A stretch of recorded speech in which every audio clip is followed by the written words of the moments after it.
Today I'm going to show you how to make your own wrench holder bracket.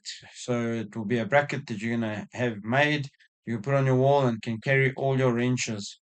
This one I made works on a size 10 up to a size 21 wrench. This is again just my wrenches. So please don't use my dimensions because it's not going to work. And I hope you guys enjoy the video. Hey guys, sorry to interrupt your video. I just wanted to ask you, please hit the like and subscribe button. It's going to make it easier for me to share my content with you guys in the future, and it will make it so that you don't miss anything.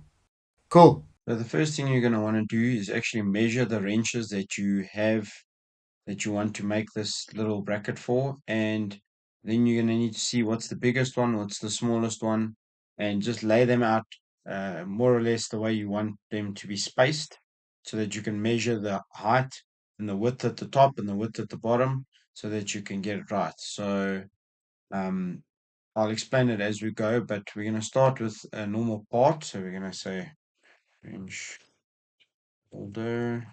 Don't forget you can't have spaces, you have to have symbols. So, okay. Okay, so we're going to start with our sketch. As always, we're going to do a sketch on this plane. Go to sketch view. We are going to insert center lines. Okay. Now we are going to draw the shape more or less of our wrench holder. Okay. Okay, so now I have measured mine and it calculates to 160 at the top, 110 at the bottom. Let's just make this symmetrical quickly. And then this one. Okay. 160 and 110 at the bottom. And then my height is going to be 210. Okay. So let's just change this here just so that it's also symmetrical. Okay. So we're going to say, okay, we are going to extrude this. I'm going to make it 30 millimeters. Okay. We're going to say, okay, I'm going to take away my datum planes. Okay. Now, the first thing we need to do is we're going to shell this. So what we're going to do is we're going to say shell. We're going to click there, we're going to click there, and we're going to click there. Okay. Then we're going to say 3 millimeter. I'm going to make it on 3 millimeter. Or actually, you know what? You can use 2. I mean, if it's steel, these wrenches are not that heavy. So, okay. Okay. Here's our basic shape. Okay. Now, we are going to say sketch. We are going to say datum planes. We are going to say sketch and sketch view. Okay. So now, first thing we need to do is we are going to draw a little indent like this, down like this, that, like that, and basically like that. Okay. Now, this needs to be 10. This needs to be 10. Actually, I lie. It needs to be 5. Okay. Obviously, according to your wrenches, if your wrenches are thick or thinner, just measure your wrench. It should sit around here somewhere. So again, this is just a theoretical bracket. You need to use your own dimensions. This is not going to work on, it's not a universal, or I'm just making these dimensions according to what I have. So please bear that in mind. We're going to go 5 here.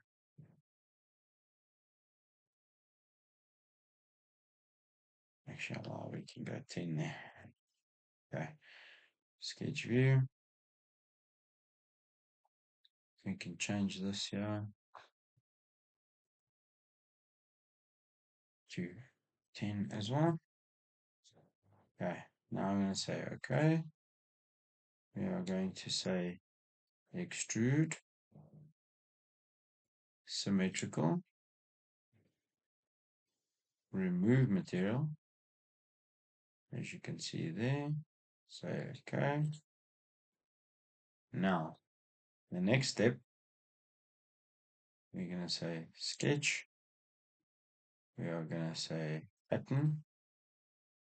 And say direction. Click on this face here. We're going to say opposite direction. Okay. We are going to say 11 because we have 11 wrenches. We're going to change the increments to 10. Or maybe not. 20. So let's see where this puts us in our increments. Okay. So I have to just change that again.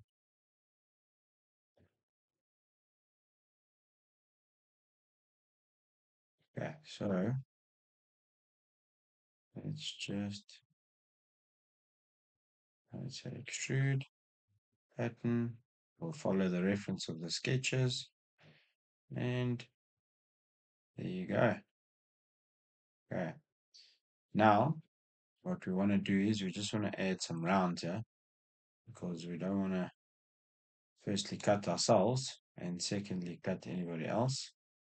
So we're going to say there, we're going to say 2 mm. Okay. I'm going to put another one here. Yeah. There. There. There. There.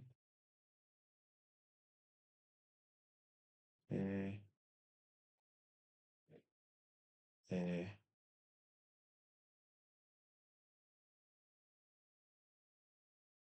Those ones. Okay, now I'm going to say okay. Now I'm going to say pattern. As you can see again, it will follow the references. And now they're all the same. All except this one because it ended abruptly there.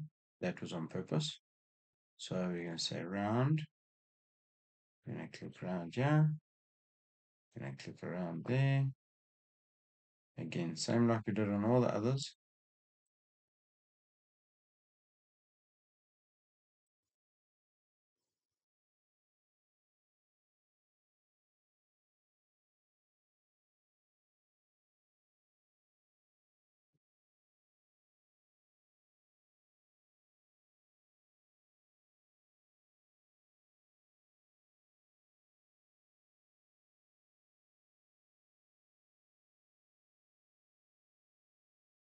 Right. Now,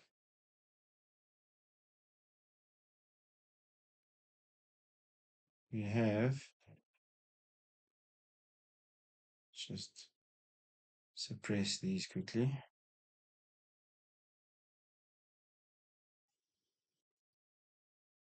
And there we go. Sorted. Okay. Sorry. Another one. Okay. And there we go. No more issue. Okay. I'm going to say save just in case. We're going to take away our datum planes. Now, we're going to go operation, Sheetmetal. We're going to driving surface. We're going to click there. It's going to be 2 mm. Say okay. So now we're going to go conversion. I'm going to say edge bend. I'm going to select that edge. I'm going to select this edge. Remember, control second edge. Say okay. And there is the bracket. Okay. Now we just have to add a few more rounds. We're going to add a round, yeah? There and there. I'm going to make those, say, 10. Okay. Okay. Then what we're going to do is we can either I'm going to make a hole in here so that I can just clip it onto my wall.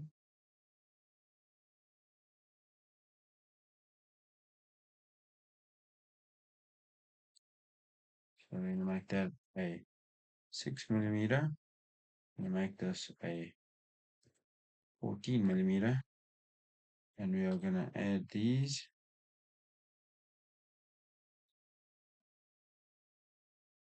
Plus, I'm going to say delete segment. I'm going to delete those. Okay. And we are going to say okay. We are going to go back to our sheet metal feature. We're going to say extruded cut. And we are going to say okay. Now you can hang it with that. Or what you can also do is if you want more than one of those, we can always make another one. If you go pattern it again, pattern, direction, put there, flip it, and go down, say 120. Say okay. Now you've got two hooks that you can hook this on. Okay. Now, say save again. Now, what I'm going to do is I'm going to add a flat state. So we're going to go sheet metal. We are going to go flat pattern. We are going to go flat pattern. We're going to say okay. As you see there, it gives you your flat pattern. So now, all you're going to do is, with this flat pattern now, you're going to say new drawing, the drawing, use model file name, not that one, say okay. You can use a format, but I'm not going to use format today. And say okay. We're going to right click, holding right click, say general view, say okay. I'm going to click, I'm going to go top view, okay, scale 1, say okay. Now we're going to click here, I'm going to right click and say setup, click on C size, remove the format, okay.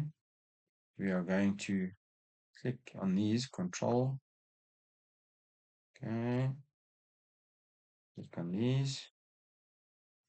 Now we're going to put in our drawing lines, annotate, go model annotations, center lines, click there, select both, say okay. Now we're going to go back to our model, edit definition, view display, default, none, say okay. And then it takes away those feature lines. Okay, so those are your bending lines. Okay, now if you want to add another one for your the bending angles, you can always say, actually, we could have just said, so you can just say right click, move or copy, insert here, create a copy, say okay, we go sheet 1. Now we can go again, show model annotations. We can just add, yeah, That's the one I'm looking for. Those are your notes for your bending angle. So, okay. We're going to click on that one. We are going to zoom in. You're just going to, sorry, excuse me. Click. I'm going to shift this over here. Click on this one. Shift this over here. Now, we can shift this page back here, like that. If we now go PDF, so if you go File, Save As, Export, PDF, Export, say OK. Okay, as you see, there's the drawings of that one, and there's your DXF. Okay, so that's your drawings, and then that's the drawing you're going to send for the bending. Then what we're going to say here is you can always add your center line and give them dimensions to those points as well. But generally they'll work on these center lines, which is more accurate anyway. It's more accurate to what you want. So you better just make sure your stuff is where you want it. Then you go DXF, say export to your folder, say OK, and close. So now you've got a PDF and a DXF and a model of this. So I'm going to go back over here. We're going to go. Now when you want it back, all you do is you click on your flat pattern, you go suppress, say OK, and ta-da! Very cool, eh? Well, guys, that was a quick wrench holder. Again, just modify the dimensions according to what your wrenches are, and it should work 100%. If need be, depending on what sizes you're using, what size wrenches you're using, you might want to go thicker on your steel, but this should be more than good enough for most size wrenches. So I hope you guys enjoyed it, and I hope this was helpful. Cheers, guys. Hey guys, quick favor, if this video helped you, tap like. It tells YouTube my content is worth showing to more people. And hit subscribe if you want more quick tutorials, tips and real engineering tricks for Creo. More videos dropping every week. Have a great one, guys.